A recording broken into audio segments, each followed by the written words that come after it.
Yeah, this is a beacon, and this is one of the technologies that I think is being discussed on the show floor here. So beacons are a little radio. These cost about $10, maybe $30 retail, but $10 in quantity.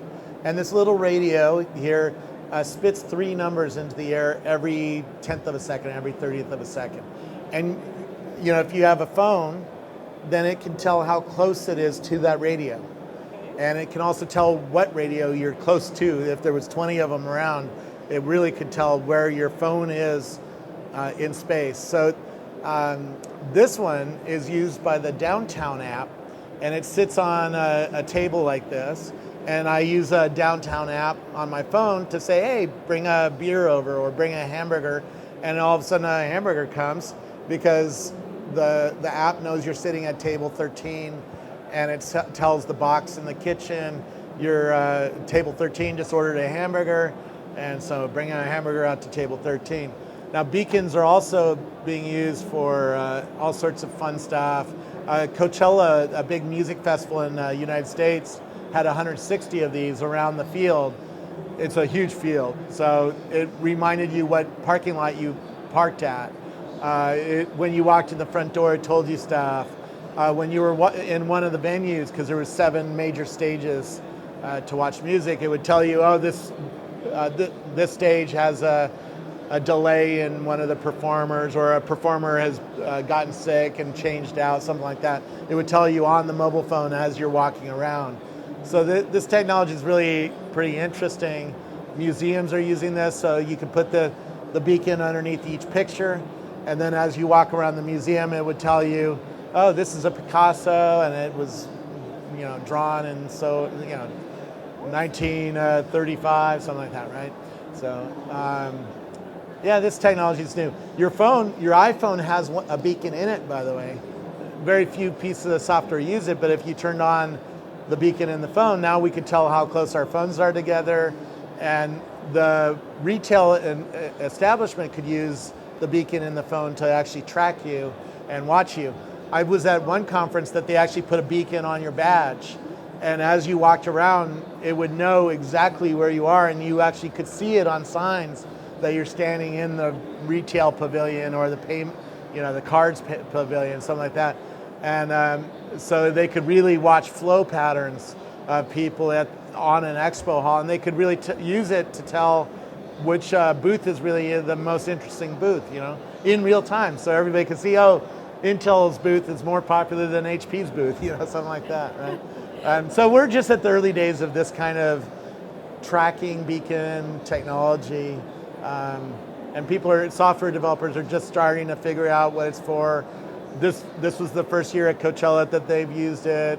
Actually, they had 5 last year. This year they had 160. So you can see every year this is getting more and more important, and conference teams are using it on show floor. Imagine if each booth had one of these, and as you walk around, you could get information about the vendor without having to give them your badge or anything like that. Yeah. Awesome. Yeah. It's really cool. And what are you going to use yours for? Oh, this was just a gift, because I interviewed the CEO. Was one of the first interviews that I did with the CEO, and he gave it to me. I just use it as a prop to show how what it looks like inside, and how this technology works. This is actually an Estimotes beacon that you can buy, and you can buy 3 of them for I think $99, and start playing with them and thinking about how would I use it in my retail store or in my museum or wherever. Yep. 3 or 4 years ago, I started hearing about context, and the first guy who told me was a former Google Maps engineer, and he said,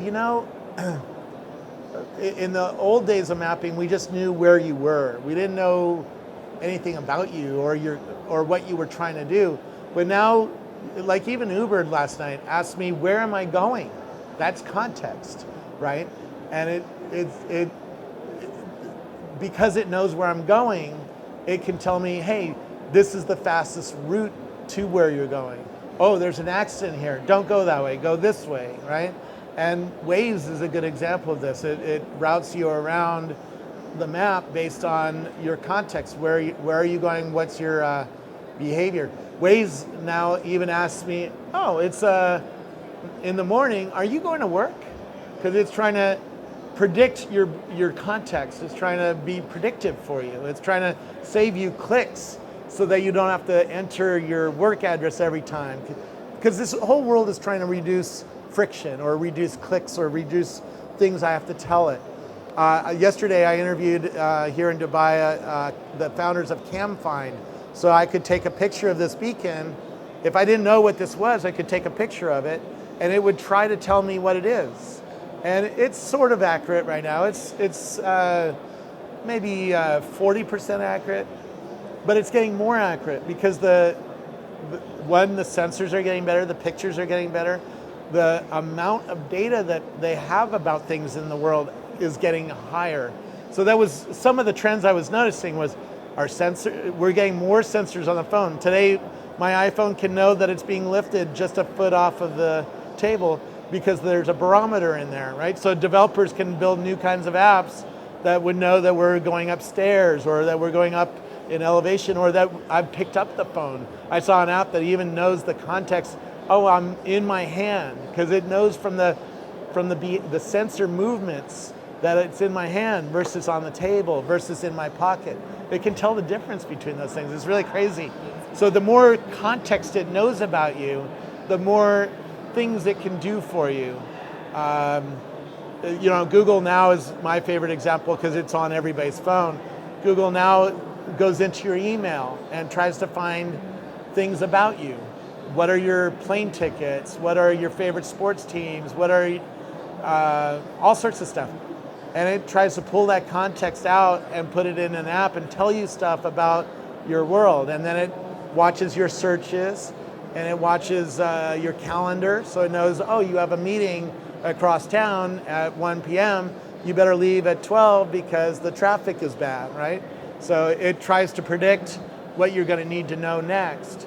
And it's early days. In 10 years, if we come back, it's going to be crazy how accurate this stuff is.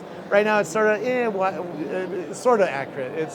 It's crude. It doesn't know much about this building.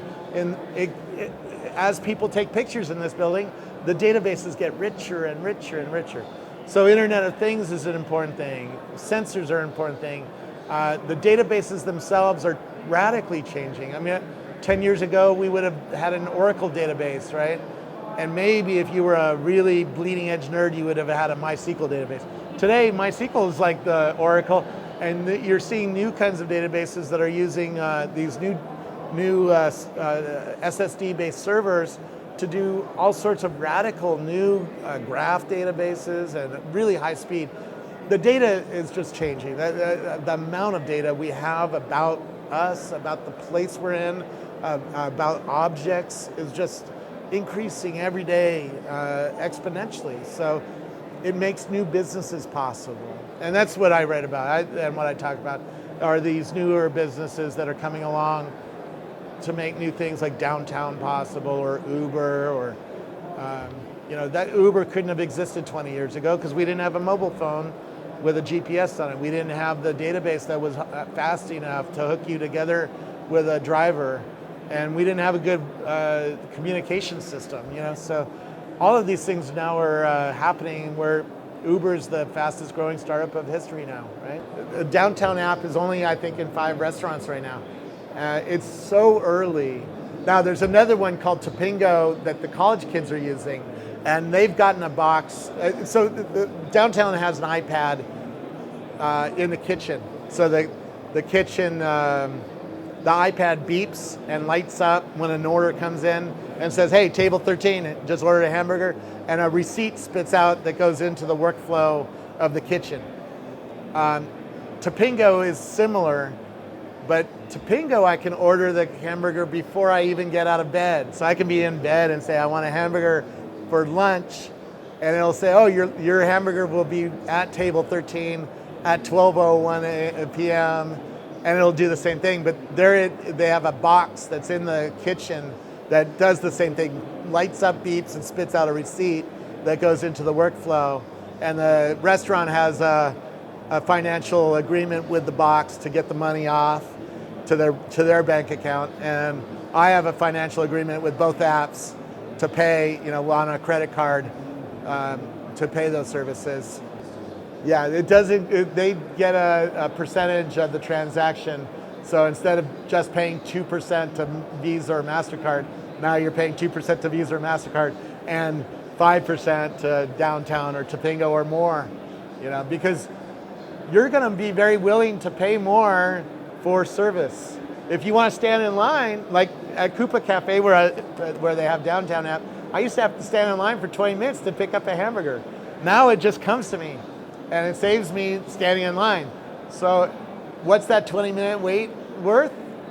For me, it's worth $10 maybe, right? It does require new infrastructure, and it requires somebody new in between.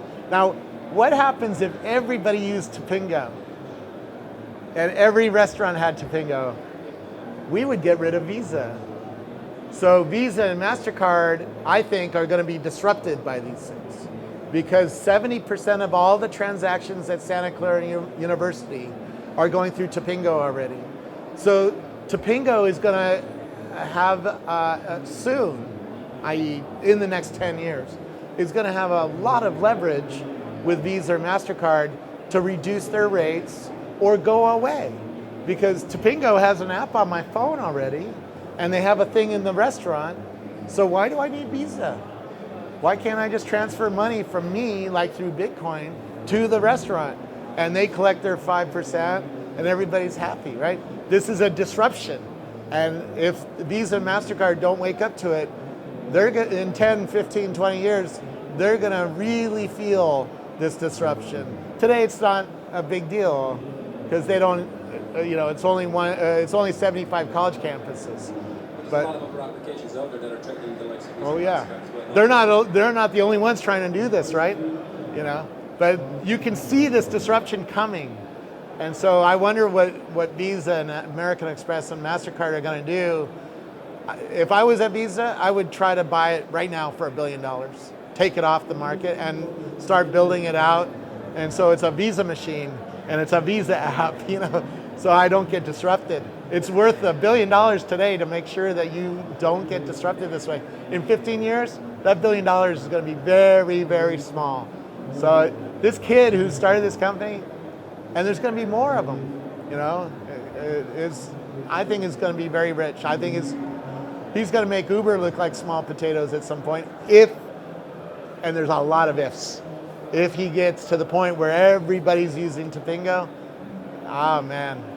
Somebody there should realize they're going to get disrupted, and they should be investing in this stuff before they get disrupted. The problem for Visa or MasterCard is the restaurant can only have one box, maybe two, because otherwise there's going to be conflict, and it causes workflow problems. The Starbucks, even with Topingo, Starbucks Topingo threw too many orders at Starbucks too quickly, because every kid wakes up at 7 in the morning, says, I want a latte or whatever, and too many orders came in. So they had to build a virtual queuing system to only put a couple orders in a minute. And so that's why it would come back and say, oh, your latte will be ready at 7:23, because it's put you in a virtual queue. So if Visa comes in after Topingo and says, hey, can you put our box in? They're going to go, no, this one's already in and it's working great, and every kid has it. And so they're going to be really in trouble if they don't get on top of it. And I don't think they're going to get on top of it, because that's not what big companies do. Big companies ignore stuff like this for too long, and then by the time it becomes obvious, where all the committees get aligned inside a big company, now it's a $100 billion problem, not $1 billion problem. Right now it's a $1 billion problem already. I can see why it's $1 billion to buy Topingo. Topingo would probably sell for $1 billion, The kid who started it would probably be very happy with $1 billion. But in 10 years, he's not. He's going to be like Mark Zuckerberg, or somebody like it. I don't know which one's going to win, but somebody's going to disrupt this industry. You can see it happening. And if I was Visa or MasterCard, I would be very concerned. Until I saw these two apps, I didn't see the utility that a normal person would understand why they would use this. This thing saves me 20 minutes waiting in line. There's deep utility. And Topingo lets me order a coffee and not wait in line, or buy a sandwich and order ahead, maybe even get it delivered, right? I want everything delivered to me. In San Francisco, there's a salad company called Sprig that delivers a salad to you in 10 minutes for about $10. And it's a great salad, and they're selling 3,000 salads a day. So the more of those kinds of services that we want, that we have offered to us that are on the mobile phone, the less value Visa and MasterCard have if they get removed from the chain. And I can see how they would get removed, but we're talking decades, but somebody's going to do it. I see it. It's too obvious. I don't know that it's going to be this one or a Topingo or something else that I haven't even seen yet, but somebody's going to do this. And if we come back in 10 years, we're all going to use the same app, the same way we use Facebook today. We had these arguments 10 years ago. Oh, what's going to be the social network everybody's going to use? Well, it turned out it was Facebook, right? And in 10 years, we're going to all come back and go, oh, that one won, And we know that something's going to win. We just don't know which one's going to be the winner. I think it's Topingo, but it's not. It hasn't happened yet. So 10 years from now, maybe something else comes out that's even better. I've met 20 entrepreneurs, a guy building skate parks here, a guy who builds $100,000 watches here, restaurateurs, and then a bunch of startups, tech startups, and people running competitors to Uber, stuff like that. Yeah. Well, like Maximilian, and I don't even know the name of his company, he makes these really beautiful watches. I haven't seen anything that's like, oh my God, that's going to be a global brand coming out of here. And I think that's too much pressure on this ecosystem. It's a very young ecosystem. It's where Silicon Valley was in the 50s, right? There's just starting to be a culture of, oh, I should start a company instead of going to work for a big company, right? There's starting to be a culture of governments are investing in Internet City and healthcare city, right? Trying to get entrepreneurial activity to happen in those two areas. And so it just hasn't had enough time to kick out the kinds of companies I care about. I don't care about companies that just go after a region. I care about companies that are building global brands, an Uber, a Twitter, a Facebook, that kind of thing. Even a Topingo has aspirations to build a global brand. And we haven't yet seen that many of those. I met with the guy who runs Obi, a new smartphone that's going after the developing market with a phone that is close to an iPhone. It's not quite as nice as an iPhone, but this iPhone costs $1,000. His phones are going to cost $200. So high end for the developing world, but low end for my world, right? But he's already taking market share and having a lot of success. And he's building a lot of partnerships with startups who are going to put little apps on his phone to do various payments or salads or restaurants, stuff like that. And the mobile revolution is still happening, and you can see some things from San Francisco that are interesting to copy or localize, and some things coming out of Africa, right? M-Pesa is very important in Africa. In San Francisco, we don't even know what that is, right? So you're seeing some technologies bubble up from the developing world, some that come down from the rich world, from the San Francisco and New York and Beijing world. And it's very interesting. So talking to this guy about where he thinks mobile phones are going was very interesting. If I was at Samsung, I'd really worry about guys like him, because there's a bunch of them who are selling phones for under $200 that are disrupting the Samsungs and the LGs and the Nokias, and bringing new kinds of capabilities to developing markets that they didn't have before, right? I think that's what Dubai is going to really start getting known for, is for events like this, and for being a hub for Africa, for Middle East, and you're going to see all sorts of interesting entrepreneurs coming through here. Obi, the guy was here on the way between Africa and going back to Singapore, where his headquarters is. So I'm having lots of experiences like that with people making Swiss watches and selling them here, people making skate parks, and you just don't see that kind of mixture very many places in the world. This is a cool place to come and visit, so it's bringing in a new kind of tourist, new kind of entrepreneur. Again, it's about removing friction. So instead of calling a pizza company and saying, "Can I have a large pizza with, cheese pizza?" you just push a button that they give you for on your refrigerator. Now, you set it up ahead of time. When I push this button, deliver a large pizza. But now you set it up. If your kids eat the same pizza over and over like my kids do, you push the button and in 20 minutes a pizza shows up. And the sales went nuts because they removed friction. And a lot of the new contextual services that are on the phone are like that button. They've figured out how to make it so that you push one button and something happens, right? They've taken friction out of typing. And in fact, Topingo watches your behavior. So if you order the same latte every morning, it'll just start saying, "Would you like your normal latte?" Yes, one click, instead of I searching for Starbucks, then searching for latte, then then scrolling down, then clicking, "Oh, I want a latte," right? The more you remove clicks from people's lives, the more sales goes up, particularly in the mobile world. That's why these mobile visual search engines are so interesting, because if I can take a picture of this water and then say, "Order 50 of these and have them delivered to my house," boom, transactions got easier, you increase sales, right? I got a new Apple Watch, and this watch knows a lot of things. I give it access to every app on my phone. It knows my email. Apple knows my email. It has access to my email. It has access to my calendar. So why is it sending me notifications right now when I'm in an interview? Why doesn't it save those and show them after the interview? It's stupid. It's not a smartwatch. And in 4 or 5 years, this thing's going to be very smart. But I think they made it stupid on purpose, because they know a third of the people who listen to my speeches get freaked out. And I don't know if I want to be in this beacon 3D sensor world, or I don't know about this watch. I don't want to be freaked out by this watch. And I think it's holding back products. But we will get over it eventually. The kids don't care about privacy the way we do.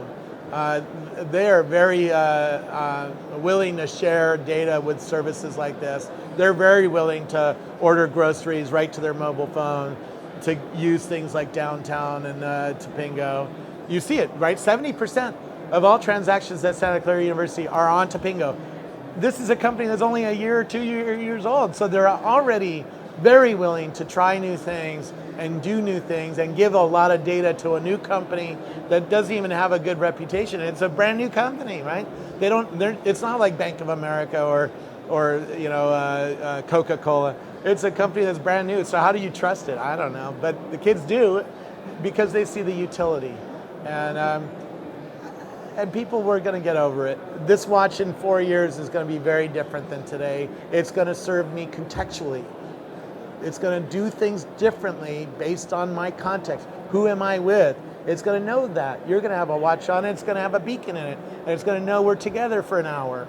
And as soon as we separate, all of a sudden my notifications are going to start flowing in, right? Because it's going to go, your interview's over.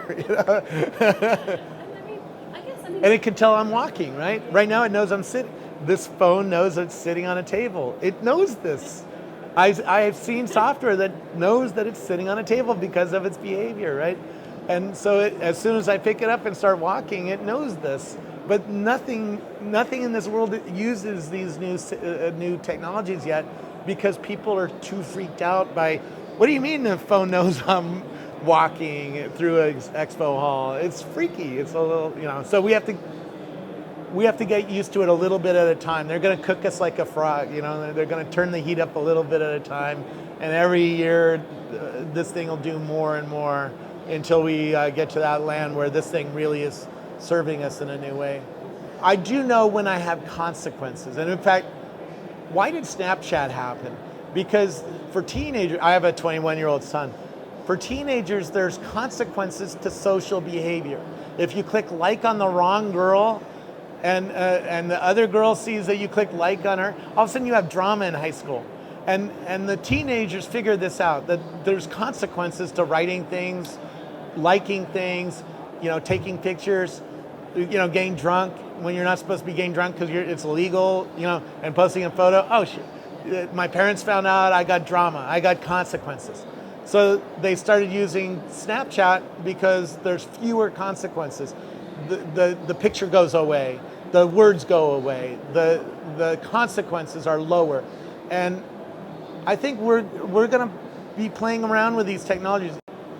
We're going to see regulation. We're going to see systems get hardened. And we're seeing consequences like that, right? Target had credit cards hacked and had the credit card readers hacked.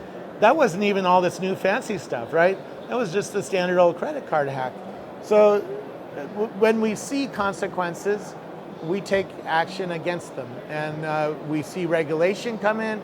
We see the banking system spend money on security and protection of our systems. The smart companies are going to try to protect you up front because, and I think this is why the Apple Watch is stupid. Because Tim Cook knows, hey, I'm collecting a lot of data on you. This thing knows when we're having sex. Seriously. It has heart rate monitor. It has a clock. It knows my action. It knows a lot of things that maybe are going to bring me consequences, right? And it knows where I'm doing it. So if I have sex tonight, and my wife found out, that would have consequences, right? Deep consequences. Millions of dollars of consequences in my case, right? So Apple is making these products stupid right now to layer in the trust network, the trust of these things, so that we turn them on and we start using Apple Pay and we start turning on the health monitoring and we start doing the things that will lead to better products. But right now it's a stupid watch because Tim Cook told us, everybody, I'm very concerned about privacy because my customers are, right? He listens to his customers very deeply. And whenever I give a speech, I usually ask at the end, how freaked out are you? A third of the hands go out, because this is it freaks me out to know that soon I'm going to have something telling me I'm about to have a heart attack, go to the hospital, right? That's a sensor that's being in development in the R&D labs, right? Other sensors are going to tell you blood glucose. So it's going to give you negative points when you eat a donut, and it's going to get in your head a little bit, and it's freaky. And I was wearing a galvanic skin sensor during a speech, and it knew how nervous I was. And we started talking about different things, and it started knowing a little bit about me. This is it's a freaky world coming at us, and companies like Apple are going to be conservative and layer in new things as people get more comfortable with them and as there's real utility. Right now there's not so much utility for the health sensors. There will be in 4 or 5 years. You can't stop progress because like I have a new app called Knock Knock. So when I do that on my phone, something captured it. And I'm only supposed to do it when I'm having a good time. So this is a new app that's not even on the market yet, using the sensors. And the kids will use this to communicate where the hot nightclubs are, right? And he's already getting celebrities to do this. So Madonna will knock knock, and you'll know the hot nightclub in Dubai, right? Oh, Madonna just knocked at this nightclub in Dubai. Oh, that must be the hot one, right? Well, I think we already covered it. The Topingo, for me, is I don't want to hand a credit card. I don't want to even take a credit card out of my wallet. I don't even want to take my phone out of my wallet. I'm lazy. When you get rid of friction, you increase sales, you increase ability to transact. In the UK, there's a new credit card coming this summer that uses the touchless credit card. That's sort of cool. It gets us further toward this path. But maybe by the United States is not investing as much in infrastructure as they are in many of the in many of the EU countries, because they have touchless credit cards in many of the stores now. When I go to Europe, they bring the payment thing out to my table, right? Because it's illegal for them to take my credit card back and charge me behind the scenes. In the United States, they still do that. They take my credit card off somewhere, and I don't know what they're doing with it. Are they going to Amazon and buying a bunch of stuff? I don't know. And it happens, right? Once in a while, somebody steals a bunch of money because they sold their credit card to a friend, and all of a sudden you got a big bill, and now you have to go to the bank, and there's a fraud problem. The banks haven't yet invested the way they have in the UK. So I'm excited by some of the newer payment systems. But the really cool stuff is the beacon stuff, mixing a beacon with a payment to know the customer in a deeper way and add new kinds of services. That's sort of fun, you know? I guess would that be the same for retail then? Yeah. Yeah. And in e-commerce, any new sites you're on? I'm not as up to date on e-commerce as I should be. I mean, Rackspace supports Magento and supports a lot of people who are doing e-commerce, but it's a world I don't track as closely as this newer disruptive world. There's consequences to a lot of behavior. For instance, I'm a public face of a public company. If I start having meetings with another company and my boss finds out, that has consequences. It's not necessarily wrong, I'm just doing something for my career, but all of a sudden, there's a lot of consequences to data, right? Maybe another company, a competitor, if he knows we're in negotiations with somebody, that brings consequences to public markets, right? And by the way, this stuff is happening. I had a lunch with a guy who owns an oil refinery. He says analysts are paying for satellites to watch his refinery and watch the temperature of his refinery so they know when it's down, so they know when to short the stock because the refinery is down and needs repair and it's unplanned maintenance, and it has an impact on public markets, right? Knowing data like this has implications and has consequences. It's not necessarily about doing something wrong, but there are lines. It's trust. And if you do something that breaks my trust because I'm wearing your product and you did something like sold my data to somebody and I have consequences, yeah, that's over the line. And you see Facebook now is reacting to negative trust values, right? People around the world were like, I don't trust Facebook to do certain things. I trust it with my stupid quotes and my dog photo, but I don't trust it with other things. And so what did he just do a week ago? He turned away the API. He turned down the API so third-party developers can't get and look at certain data. He's becoming more trustworthy. And people are figuring out when they see him behaving more trustworthy, they'll change their behavior and start giving him more data, right? Like Facebook, they compile this data, they sell it. They don't sell it. They give access to it. I'm an advertiser on Facebook. Be clear about when you say sell it, they sell access to it. I can't see your data.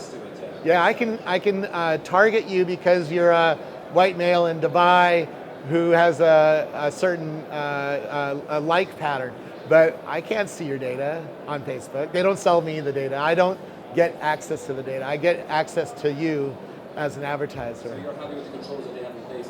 I am. I think so, because the consumer will decide where to take their trust, right? Zuckerberg is not able to do certain things because we don't trust it. And when we do trust it, how many people put the credit card in and give money to Nepal on Facebook? Not very many. I did, but not very many. You know, we don't yet trust Facebook that way because we aren't sure yet and how trustworthy their system is. And it was a little loose for a long time. It changed the rules all the time, right? There's not a lot of transparency there, probably, I would say. Some of these companies. I disagree. How they collect or what they collect. I disagree. There is. You can see I can test how trustworthy the system is. I can put something in my family group and see, does anybody else see it? No, it's trustworthy. You can test trustworthiness as a group. And we will change our behavior with Facebook as they behave more trustworthy and as they start behaving more rationally and more consistently. The problem was Facebook would change the rules. Some days, they would come out with new privacy rules. Oh, what does this all mean? I have to figure out what it means. And that makes people uneasy and makes people not trust it, right? I think that's really where the transparency aspect where they weren't very clear on the privacy. It's an innovative new world. This world changes so fast because the technologies are changing. Beacons didn't exist when I wrote my last book, right? So now Facebook could have a new system that uses beacons. Hey, I'm sitting with you for an hour. Why don't I friend you? That wasn't possible 2 years ago. Now it is. So now we have a new kind of problem. And do we want regulation in this? Hell no. No. In egregious ways, yes. But the market will decide first. Then the regulation should come in. The regulation should come in to help innovation happen, help the banks get new infrastructure so new things can be made available, right? That's where that's where the place of government should be. Hey, everybody needs to get on this new payment system to make new things possible. I hate it when governments hold back innovation. That's not a good thing to do. Do you like it when Las Vegas bans Uber? I don't. It's ridiculous. It's corrupt. It's holding back innovation. It's holding back the customer. And it's somebody like you asking a question. We should regulate this. Hold it back. It's not good. The system hasn't been built out yet. It's not trustworthy. No, let the innovator innovate. Let them do new things. Let them bring new things to the customer. And disrupt people, yes. The taxi industry has to change. And then in Vegas and in Vancouver, they're holding it back. Not here in Dubai. And there's another guy competing with them and doing a good job because he's able to come out with new products and new ideas, new technologies that are serving the local market and holding off the Uber. That's the way to compete, not regulate and keep the new thing from happening. Oh yeah, well, if we were doing a media show, this would be the hottest thing. Oculus Rift is coming next year. So they just announced it last week, and Oculus Rift is a headset that you wear. It's a virtual reality headset. So you can see a new kind of movie. This camera is not good enough for Oculus Rift because it only films a square at 1080p. This one records 360 degrees. So if I want to give my viewers a tour of this expo hall, I can do that with this camera. I can't do it with that camera. So it's a new world coming in media, and that's a different conference. I can take you around the expo hall and say, this is what the expo hall actually looks like and what it feels like. And it gives you a new experience to watch when you get your Oculus Rift. YouTube just turned it on a month ago, so you can scroll all the way around. So if I was filming right now, the viewer is inside this cube and could scroll and see you, or scroll and watch the audience, or scroll and watch the camera guy over here, or scroll and watch me. So it's a new technology. It's fun to play with. It's good for music festivals. It's good for expo halls, walking around and showing people what the hottest booth in the expo hall looks like, that kind of thing. I imagine as well, we have a lot of hotels who come here. I imagine for hotels, people are trying to travel. The experience. Travel is going to be huge. There's going to be a lot of travel content instantly because the airline, like Emirates, came up to me after the show and wants to talk about this. Because they want to put in your head, what is it like in Bali? What is it like in Las Vegas? What is it like in Shanghai? What is it like in New York? So they get you to travel more, right? Eventually, we're going to have glasses that are going to augment the real world, but I think Google's invested $500 million in this company called Magic Leap. So that'll mix content from cameras like this, maybe newer ones, with the real world, with data about who I'm looking at, right? If I look at your badge, you have your name on there, right? And you have a barcode. So my camera can actually tell me stuff about you and can tell me your LinkedIn and your Facebook and your Twitter, right?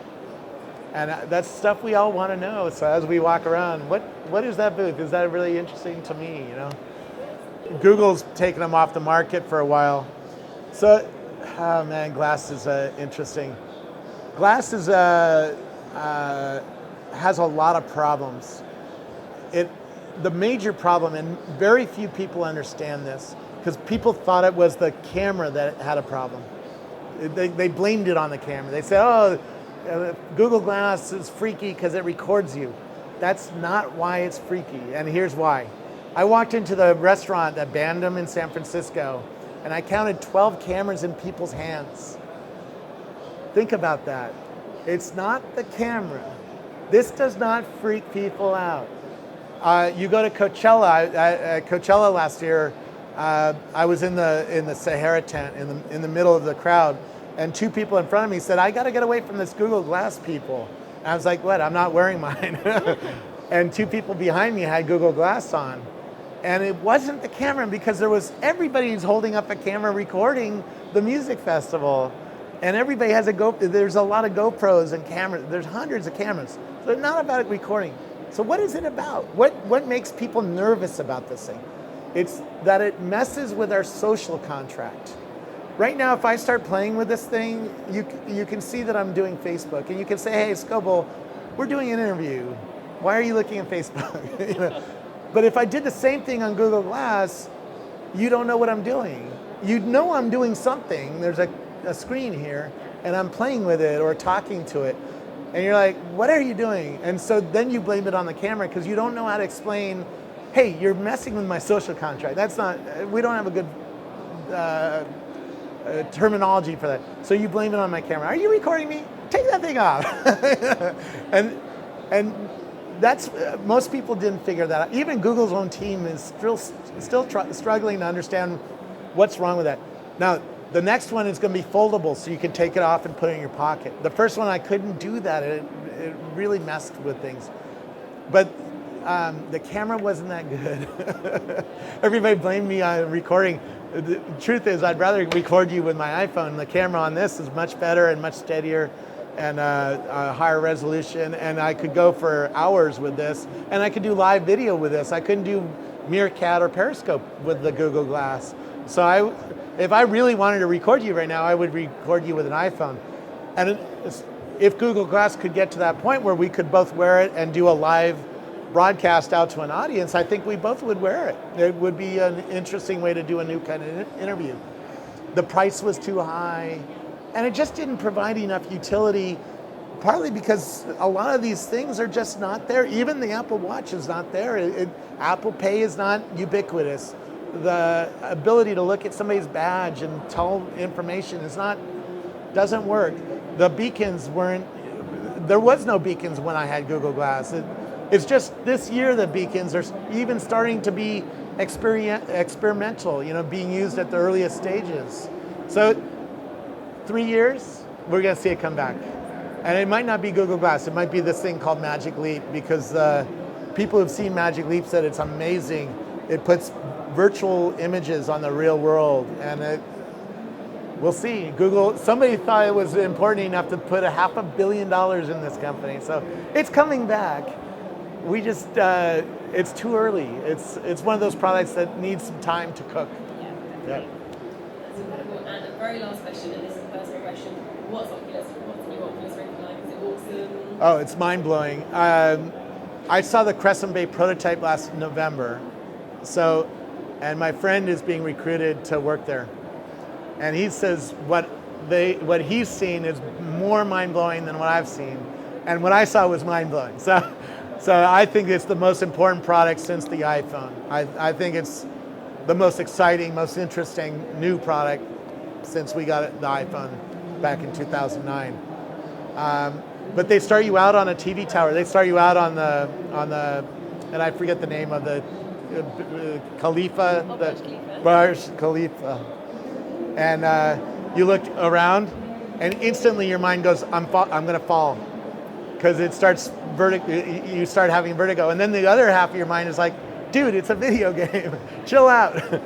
But it's amazing. You look around and it's like, wow, this thing is making me feel emotion no other technology has ever made me feel. And that gives you an affordance of a new game. Like, could I jump off and play a Batsuit game, Or could I bring you into a new kind of experience with this thing, Yes, we're going to see new movies, new music videos, new games. all sorts of fun new things next year.